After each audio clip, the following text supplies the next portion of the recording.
हल्द्वानी हिंसा को लेकर एक बड़ी खबर है। पुलिस ने नहीं मानी थी लोकल इंटेलिजेंस की बात। लोकल इंटेलिजेंस यूनिट ने कहा था सुबह कार्रवाई करे। पुलिस प्रशासन ने शाम का समय चुना। लोकल इंटेलिजेंस ने पहले ही आगाह किया था।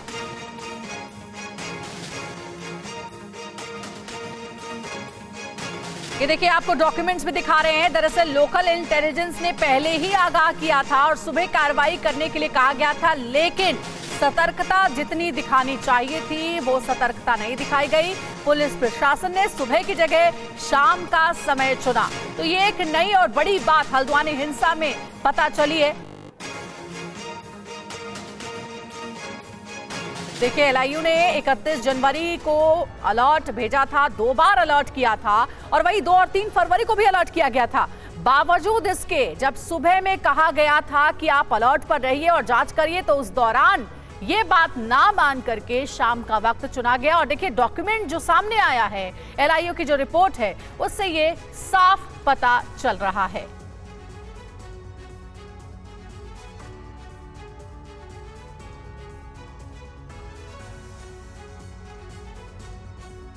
और आपको बताते हैं कि एलआईयू रिपोर्ट में क्या कुछ लिखा हुआ है। जो एलआईयू रिपोर्ट है, यानी लोकल इंटेलिजेंस यूनिट की रिपोर्ट में साफ तौर पर अलर्ट किया गया है। इसमें बताया गया है कि इस तरह के हालात बन सकते हैं और अलर्ट किया गया है। एक नहीं, कई बार अलर्ट किया गया है।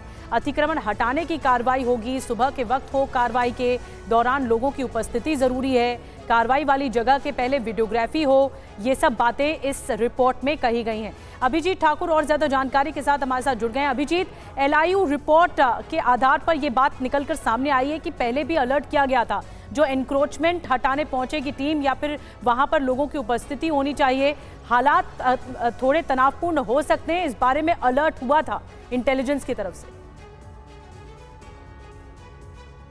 बिल्कुल, और ये रिपोर्ट में बिल्कुल स्पष्ट हो गया है कि तमाम ऐसे रिकमेंडेशंस थे, कहीं ना कहीं उनको नज़रअंदाज किया गया, जिसकी वजह से एक बड़ी घटना यहाँ पर घट गई। सबसे पहला रिकमेंडेशन और महत्वपूर्ण रिकमेंडेशन यह है कि शाम की बजाय सुबह के समय किया जाए और पर्याप्त मात्रा में फोर्स वहाँ पर उपलब्ध हो। उसके अलावा जो रिकमेंडेशंस उसमें हैं वो भी बहुत ध्यान देने वाली बातें हैं, क्योंकि जितने भी एंट्री और एग्जिट पॉइंट्स हैं, गलियाँ बहुत ज़्यादा हैं बनभूलपुरा के तमाम जो रिहायशी इलाके हैं उसमें कहा गया था कि तमाम जगह पर बैरिकेडिंग होनी चाहिए, प्रॉपर तैनाती होनी चाहिए। उसके अलावा एरियल सर्वे यानी कि ड्रोन के माध्यम से भी जो है वो नजर रखने के लिए कहा गया था, जब स्पॉट पर डेमोलिशन के लिए तमाम अधिकारी पहुंचे। तो उसके अलावा जो रिकमेंडेशन है, ये उसमें स्पष्ट कहा गया है कि इस बात का पूरा अंदेशा है कि वहां पर लोग, जब धार्मिक ढांचे को गिराया जाएगा उस वक्त वहां पर लोग विरोध करने के लिए आ सकते हैं और उसमें महिलाओं और बच्चों को भी ढाल बनाया जा सकता है, यानी कि प्रदर्शन के दौरान प्रदर्शन उग्र हो सकता है और उग्र प्रदर्शन के दौरान महिलाओं और बच्चों को भी आगे किया जा सकता है, जो कि साफ साफ देखा गया कि जब उग्र भीड़ आगे बढ़ी और तमाम हिंसा हो रही थी तो उसमें महिलाएं भी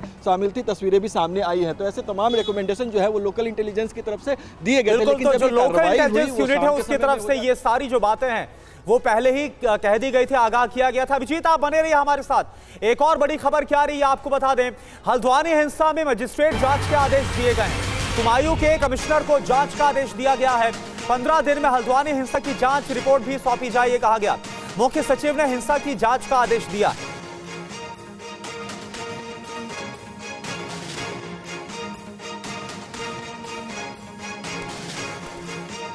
एक और बड़ी अपडेट मिल रही है, हिंसा से जुड़ी बड़ी खबर है। हल्द्वानी हिंसा में मास्टरमाइंड का नाम सामने आ गया है।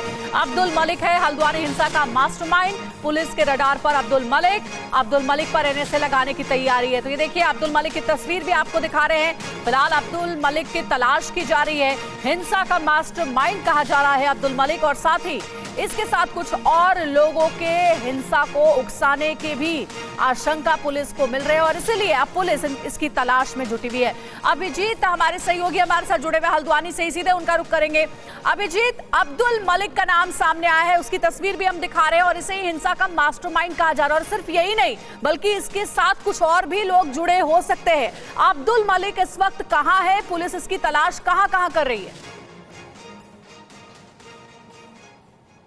बिल्कुल, कुल 16 लोगों को राउंड अप किया है पुलिस ने, जिसमें कि अब्दुल मलिक को मुख्य जो है वो आरोपी इसमें बताया जा रहा है। मास्टरमाइंड भी वो हो सकता है, इसकी पूरी संभावना जो है वो जताई जा रही है। तमाम अधिकारियों से भी बातचीत करने पर उन्होंने बताया कि अभी वो असरटेन कर रहे हैं और तलाश भी जारी है, ऐसा बताया जा रहा है। अभी कुछ और अधिकारियों ने भी ये जानकारी दी कि जगह जगह रेड्स भी की जा रही है, ये कंफर्म किया गया है और तलाश लगातार जारी है। ये योजना जो है वो 10 से 15 दिनों से पहले से चलाई जा रही थी कि अगर डेमोलिशन वर्क होता है तो उसका विरोध जो है वो किया जाएगा और पूरी शक्ति से किया जाएगा। जैसा कि हमें यहाँ पर सूत्रों के हवाले से जानकारी भी मिल रही है कि इसकी तैयारी एक तरीके से की जा रही थी और जिस तरीके से घटना को अंजाम दिया गया उसको योजनाबद्ध पहले से ही कहा जा रहा है। तो इसमें मास्टरमाइंड का में तो नाम सामने आ ही रहा है और तलाश भी जारी है और बहुत जल्द ये पुलिस की तरफ से भी घोषणा की जा सकती है। इस बात की संभावना भी जताई जा रही है कि या तो खुलासा है अब्दुल मलिक मास्टरमाइंड बताया जा रहा है हल्द्वानी हिंसा का।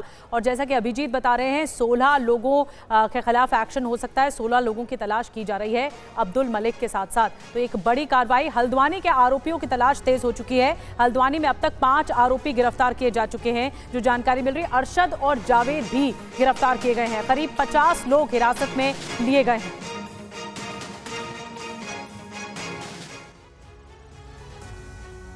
हल्द्वानी के बनभूलपुरा इलाके को छोड़कर दूसरे इलाके में लगे कर्फ्यू में ढील दी गई है। पुलिस की नाकेबंदी के साथ लोगों को घर से निकलने की इजाजत दी गई है। फिलहाल Nainital road, Bareilly road, Rampur road, Kaladhungi road, Mukhani, Dahariya और ऊंचापुल इलाकों में कर्फ्यू में ढील दी गई है। हालांकि इस बीच पुलिस की दबिश तेज कर दी गई है। बीती रात भी कई संदिग्धों को हिरासत में लिया गया। पुलिस ने अब तक 5000 लोगों पर एफआईआर दर्ज की है। 50 लोग हिरासत में लिए गए हैं। 10 कंपनियां पैरामिलिट्री फोर्स लगाई गई हैं। जिन लोगों ने ये कार्रवाई की है, जिन्होंने पब्लिक प्रॉपर्टी को नुकसान पहुंचाया है, उन सभी के खिलाफ रासुका के तहत कार्रवाई की जाएगी। और इसके अलावा जो पूरा इलाका है बनभूलपुरा का, जहां पर ये हिंसा हुई, वहां पर शांति व्यवस्था और कानून बनाए रखने के लिए अब मजिस्ट्रेट की तैनाती कर दी गई है। 5 जोन में बांटा गया है इसको। ये पूरा जो इलाका है बनभूलपुरा का 5 सुपर जोन में बांटा गया है और यहाँ पर कानून व्यवस्था के लिए 7 मजिस्ट्रेट की तैनाती फिलहाल कर दी गई है। और देखिए हल्द्वानी हिंसा को लेकर एक्सक्लूसिव खबर आपको बताएं। 6 से 7 उपद्रवी बना रहे थे पेट्रोल बम। जो जानकारी सामने आ रही, बाइक से पेट्रोल निकालकर ये पेट्रोल बम बनाए गए। पेट्रोल बम बनाकर दंगाइयों को दिया जा रहा था। इन्हें पेट्रोल बम से बड़े पैमाने पर आगजनी की गई।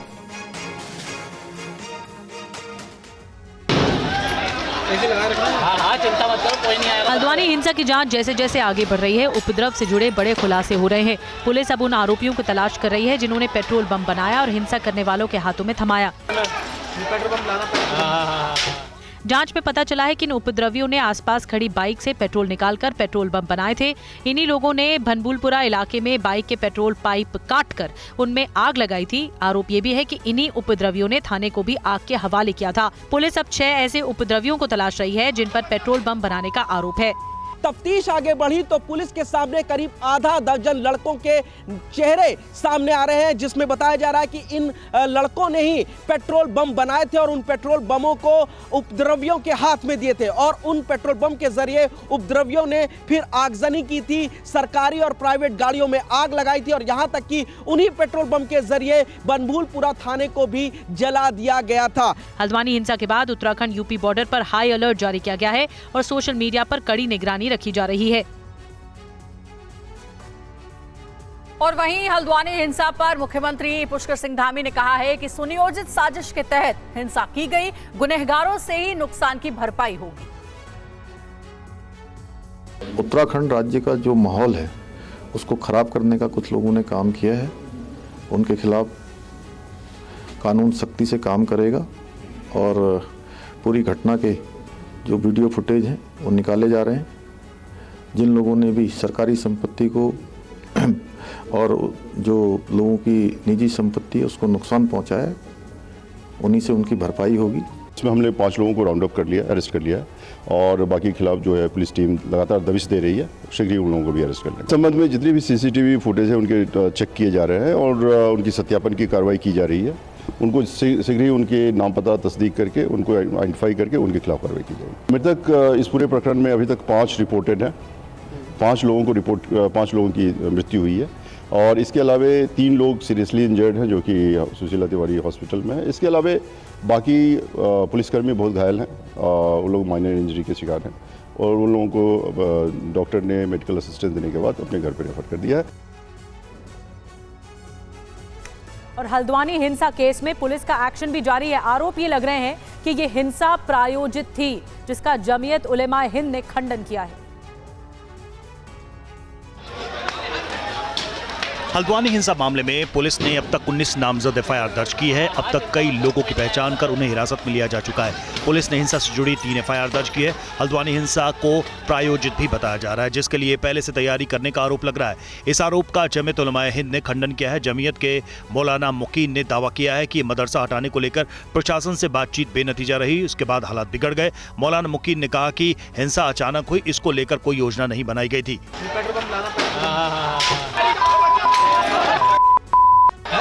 जब मस्जिद और मदरसे की बात आती है तो इससे अवगत कराया गया कि हालात बिगड़ सकते हैं, लिहाजा ये कोई पहले से मंसूबा बंद तरीके पर यह काम नहीं हुआ है कि पहले से एक निज़ाम बना हुआ था और मंसूबा बंद तरीके से पथराव हुआ है। नहीं, ये सब बिल्कुल गलत बात है।